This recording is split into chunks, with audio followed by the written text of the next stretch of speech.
Waalaikumsalam. Iya, Selamat bagaimana siang. Bapak kabarnya hari ini? Alhamdulillah Ibu baik. Bagaimana dengan Ibu juga? Alhamdulillah, Bapak baik. Baik. Bapak, mohon maaf Iya. Bapak, sebelumnya saya mengganggu waktu Bapak. Ya, Jadi saya akan mendapatkan tugas di Iya. Pendidikan Guru Penggerak Iya. untuk mewawancarai kepala sekolah gitu Pak. Ya, Betul. ya terima kasih Pak udah Siap. meluangkan Selama waktu masih untuk bisa. saya. Iya, siap Bapak. Jadi ini Pak berkaitan dengan pengambilan keputusan yang berbasis nilai-nilai kebajikan yang diambil oleh sebagai pemimpin gitu Ya. apabila menghadapi situasi-situasi atau masalah-masalah yang ada di sekolah gitu Pak. Nah, saya sebelumnya Pak Iya. perkenalkan terlebih dahulu Pak. Oh, boleh. Perkenalkan singkat saja. Siap. Perkenalkan, nama saya Tata Mulyana. Saya diberi amanah untuk memimpin SDN 3 Nyalindung, Desa Nyalindung, Kecamatan Cisewu, Kabupaten Garut. Ya, terima kasih Bapak. Sama-sama. Ya. Kita lanjutkan ya Pak ya. Baik. Jadi selama ini Bapak sebagai kepala sekolah pasti kan ada banyak masalah di sekolah gitu Pak. Pernah Bapak mendapatkan situasi atau dihadapkan dengan situasi dilema etika atau kejujuran moral Pak? Baik, terima kasih Ibu atas pertanyaannya. Mungkin ya kita selaku manusia ya Ibu ya, baik individu maupun organisasi, apalagi yang ada kaitannya dengan sosial, apalagi lembaga gitu ya, seperti saya sekolah, tentunya tak luput dari suatu permasalahan. Iya betul Pak. Baik kalau di sekolah ya Ibu ya, baik Iya. dengan rekan guru, Iya. dengan siswa, dengan orang tua siswa, Iya. masyarakat sekitar, bahkan dengan instansi terkait gitu ya, pasti ada. Iya. Nah tentunya dalam menghadapi semua itu ya saya juga rekan guru tak luput ya, bukan oleh saya saja, Iya. bersama-sama untuk memecahkan hal tersebut sehingga bisa diterima dan baik untuk semua Iya, pihak. iya. Akhir-akhir ini ada masalah apa ya Pak ya Oh, iya, di iya. sekolah yang berkaitan dengan ini? Nah salah satunya kemarin Bu ya, belum lama nih, tentang kelas 6 nih. Iya Pak. Kelas 6 itu kan kalau standar kelulusannya itu di samping mereka terampil dalam hal akademik gitu ya, Iya. tetapi mereka juga dituntut untuk terampil dalam hal keagamaan. Jadi seimbang antara akademik dan agama.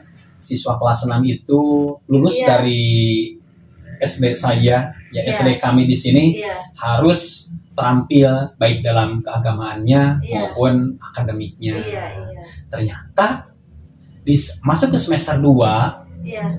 mereka ternyata masih ada saja yang belum bisa adan Bu, iqomah belum bisa, kemudian baca tulis Al-Qur'annya juga mereka kebanyakan masih belum tampil. Nah itu masalah yang dihadapi oleh saya. Oh iya iya Bapak. Padahal kan seharusnya seimbang ya Bu ya, Iya, iya, seimbang. Nah itu Terus, masalah yang dihadapi. Iya, terus selama ini bagaimana Bapak dapat mengidentifikasinya Pak? Oh iya, seperti yang dikatakan tadi, saya mengidentifikasi pertama dari hasil adan ya. Mereka kan praktek ya, praktek tentang sholat duha berjamaah, sholat duhur berjamaah. Kadang sekali-kali ya, oh mereka ternyata tidak hafal itu bacaan adan. Bahkan iqomatnya juga siswa putri hanya beberapa saja. Adan lah ini hanya beberapa saja. Dari 20 siswa hanya 2 orang yang bisa. Kemudian yang lebih lagi ini menyangkut baca tulis Al-Qur'an Bu. Mereka masih banyak yang belum terampil baca tulis Al-Qur'an, membaca gitu ya, membaca Quran. Nah itu. Yang selanjutnya dari hasil pemantauan mereka juga tidak semua belajar sekolah agama setelah pulang sekolah. Kebanyakan ya main saja gitu. Nah itu hasil identifikasi yang saya peroleh dari masalah yang tadi ya. Iya betul Pak. Dari identifikasi Bapak tadi kan memang banyak hal-hal yang sama-sama penting gitu ya Iya, Pak ya. betul. Iya, terus bagaimana Bapak menjalankannya untuk mengambil keputusan gitu kalau ada dua-dua hal yang sama-sama penting gitu di anak Betul. itu? Yang pertama saya berkoordinasi ya, Iya. berdiskusi dengan guru kelasnya. Iya.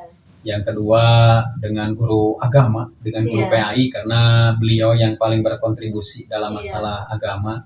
Dan ketiganya saya dengan guru ngajinya, dan terakhir saya berkoordinasi dengan orang tuanya. Nah itu hasil saya untuk mendapatkan itu ya, Iya, itu semua. Iya. Iya. Itu langkah-langkahnya Oh apa, iya, Pak? langkah-langkah yang saya lakukan mungkin tadi dengan melaksanakan sholat duhur, Bu. Iya. Sholat duhur berjamaah di sekolah. Iya. Jadi khusus kelas 6 nih, karena menyangkut masalahnya di sini dilemanya adalah kelas 6. Kelas 6 ya. Satu sisi kelas 6 itu kan nanti setelah lulus harus paham Iya. secara akademik, tetapi di sini dilemanya keagamaannya yang kurang itu, Iya, ya, yang kurang memenuhi syarat lah untuk lulusan dari kami. Nah makanya saya mumpung ada waktu nih 1 semester di semester 2, saya mencoba dengan cara saya ya, dengan berkoordinasi dengan guru kelas, guru Iya. agama, dengan mengadakan sholat duhur berjamaah. Jadi sebelum pulang. Iya. Jadi sebelum pulang itu siswa-siswa didampingi oleh saya, kemudian oleh guru yang lain, kemudian oleh guru agama untuk melakukan wudhu dulu, ya wudhu, kemudian adzan, Iya. kemudian iqomat bagi siswa putrinya dan melakukan sholat berjamaah. Setelah Iya. itu baru bagi siswa-siswa yang tadi yang masih belum terampil dalam baca tulis Al-Quran, saya tuntut dengan rekan guru yang lain untuk melakukan hal tersebut. Meskipun di satu sisi mereka ya agak ada yang keberatan mungkin ya, ada yang Iya, menyenangkan gitu ya. Iya. Tapi sudah koordinasi dengan orang tua ya, Iya. koordinasi dengan orang tua. Iya. Yang dianggap paling efektif, Pak, dalam pengambilan keputusan yang Bapak ambil menurut Bapak? Yang paling efektif ya tadi. Iya. Yang paling efektif adalah dengan melakukan kebiasaan baru. Iya, betul, Dengan betul. tadi sholat Iya, duhur berjamaah, Iya. wudhu ya, kemudian adzan, iqomat dan baca tulis Al-Quran Iya. didampingi oleh seluruh rekan guru. Iya. Itu yang paling efektif. Yang paling efektif. Iya, baik, Pak. Ada tantangannya enggak, Pak? Tantangan? Iya. Pastinya ya. Dalam Pertama pengambilan tantangannya itu keputusan. dari siswa itu sendiri, Iya. yang seharusnya mereka pulang, Iya. tapi di sini ditahan dulu ya, ditahan dulu untuk sholat dulu berjamaah dan Iya. belajar baca tulis Al-Quran. Itu tantangan pertama. Iya. Tantangan kedua dari rekan guru. Dari rekan guru kan inginnya setelah jam pulang itu langsung pulang, Iya. tetapi di sini harus ditahan dulu oleh saya Iya. untuk ditunggu dulu siswa kelas yang lain ya, kelas Iya. 45 lah, kelas Iya. 45 untuk menahan dulu Iya. supaya bisa nanti pulangnya bersama-sama. Jadi tidak langsung pulang ya? Tidak, Pak, ya? tidak. Iya.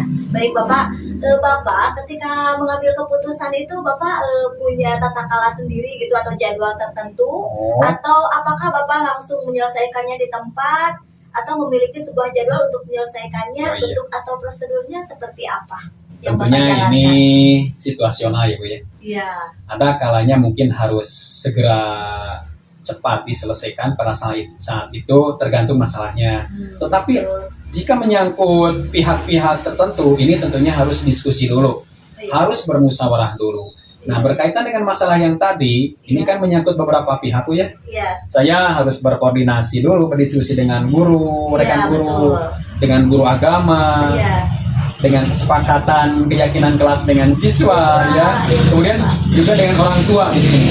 Iya. Iya. Nah itu ya yang harus dilakukan oleh saya. Jadi Iya. tidak serta-merta saya memutuskan perkara atau masalah tadi dengan kehendak saya sendiri, tidak. Oh, iya. Tetapi hasil dari kesepakatan, persetujuan dari semua pihak. Bahkan orang tuanya juga menyambut dengan senang, Iya, Bu. iya, betul, Menyambut Pak. sekali. Iya. Biarlah pulangnya lebih lambat, Iya, asal anak saya katanya memiliki kemampuan Iya, lebih. iya. Gitu. Iya, berkaitan dengan barusan yang Bapak sampaikan, Pak ya, mungkin ada seseorang atau faktor-faktor yang lebih mempermudah gitu ketika membantu menyelesaikan Bapak dalam mengambil keputusan itu, Pak. Betul ya, tentu.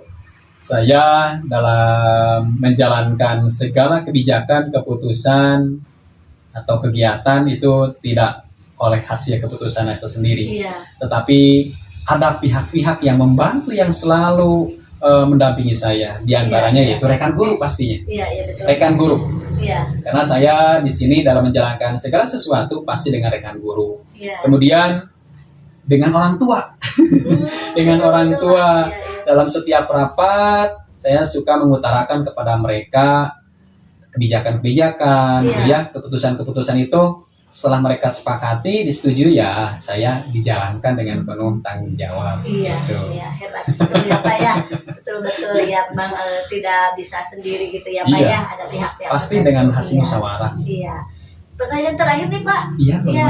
Dari semua hal yang telah barusan Bapak sampaikan, pembelajaran apa yang dapat Bapak petik Oh, iya. dari pengalaman Bapak ketika mengambil keputusan dilema etika gitu Pak, yang Betul. memang sama-samanya, dua-duanya sama penting gitu, Iya, sama betul. benar gitu.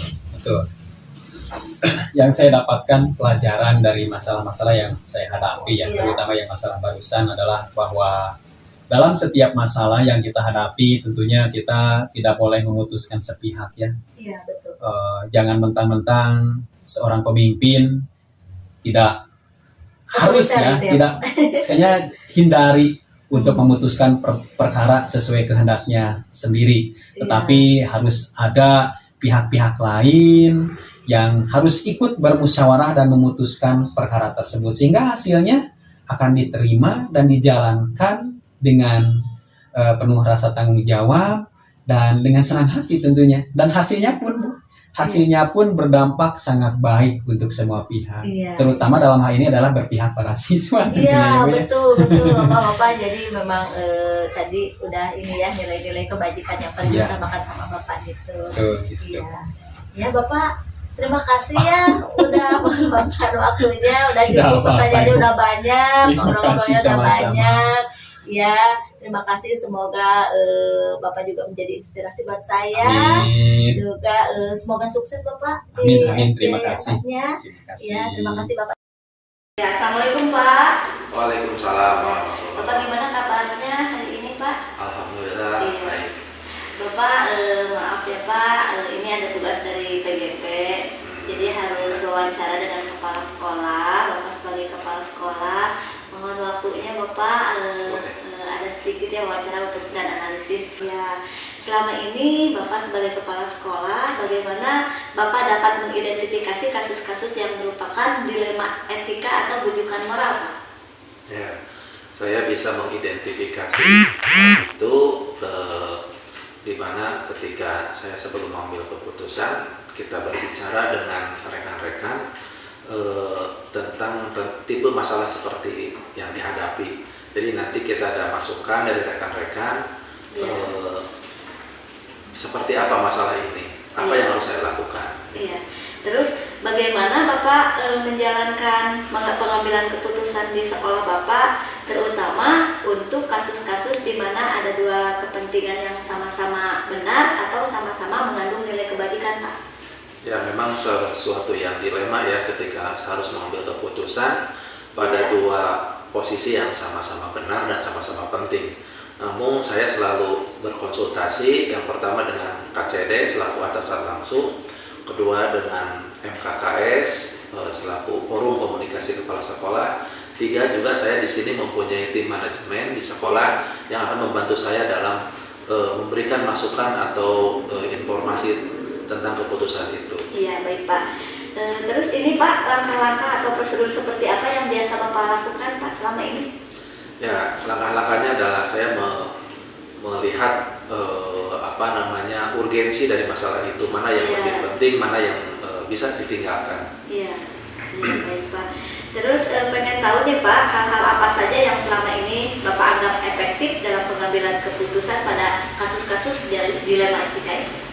Yang paling efektif adalah kita bermusyawarah untuk mencari sebuah penyelesaian di mana banyak masukan dari rekan-rekan tim manajemen sekolah, sehingga dalam pengambilan keputusan saya meminimalisir kesalahan. Iya, baik Pak. Terus ini Pak, selama ini yang merupakan tantangan dalam pengambilan keputusan ada nggak Pak? Yang paling sering adalah adanya perbedaan paham atau perbedaan pandangan dalam melihat masalah tersebut, terutama dari rekan-rekan tim manajemen di sekolah. Oh iya, dari ini ya rekan-rekan Iya. ya Pak ya. Terus ini Pak, Bapak sudah memiliki atau sebuah tata cara atau jadwal tertentu Pak dalam menyelesaikan kasus, atau apakah Bapak nanti langsung menyelesaikannya di tempat atau memiliki sebuah jadwal untuk menyelesaikannya, bentuk atau prosedur seperti apa Pak kira-kira Pak? Ya, prosedurnya adalah ketika kita menghadapi masalah ini kasuistis ya, jadi kita akan selesaikan masalah itu ketika masalah itu ada, masalah itu muncul. Saya tidak mempunyai tata kelola tersendiri ya, atau secara khusus. Oh iya, baik Pak. Selanjutnya, adakah seseorang Pak atau faktor-faktor yang selama ini mempermudah atau membantu Bapak dalam pengambilan keputusan dalam kasus dilema etika ini? Ya, yang pertama ada, jadi kita selalu berkonsultasi dengan pimpinan. Yang kedua, berkonsultasi dengan rekan-rekan sejawat kepala sekolah. Yang ketiga, kita juga berkomunikasi dengan rekan-rekan tim manajemen di sekolah, di mana mereka memberikan masukan, pertimbangan, sehingga pada akhirnya kita mampu mengambil keputusan yang pas, yang tepat. Iya, baik Pak. Pertanyaan terakhir nih Pak, dari semua hal yang barusan Bapak sampaikan, pembelajaran apa yang dapat Bapak petik dari pengalaman Bapak mengambil keputusan dilema etika ini Pak? Ya, jadi dari beberapa kasus yang dihadapi dalam pengambilan keputusan yang seperti ini, kita tetap berpegang kepada yang pertama norma, yang kedua bobot dari kepentingan itu sendiri kita akan melihat, yang ketiga adalah kita tetap menjaga kekompakan secara intern di sekolah, di mana setiap pengambilan keputusan kita selalu bermusyawarah. Ya, baiklah. Alhamdulillah Pak ya, semuanya Bapak pengambilan keputusan yang Bapak ambil itu berdasarkan nilai-nilai kebajikan gitu ya Pak sebagai pemimpin. Ya, terima kasih Bapak ya atas waktunya. Ya, terima kasih. Mungkin segitu aja Pak untuk wawancaranya. Assalamualaikum Pak. Waalaikumsalam warahmatullahi wabarakatuh.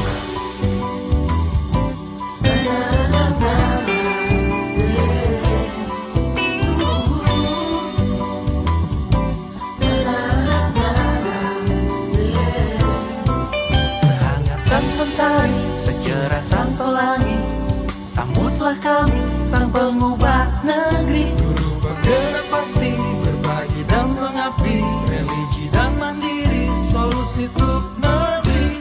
Bergerak cerdaskan bangsa, gotong royong dalam satu irama. Merdeka belajar siswa, cerdas dan berkarakter Pancasila. Taklukkan rintangan yang ada, percaya yang kuasa guru penggerak akan selalu ada untuk siswa Indonesia bahagia.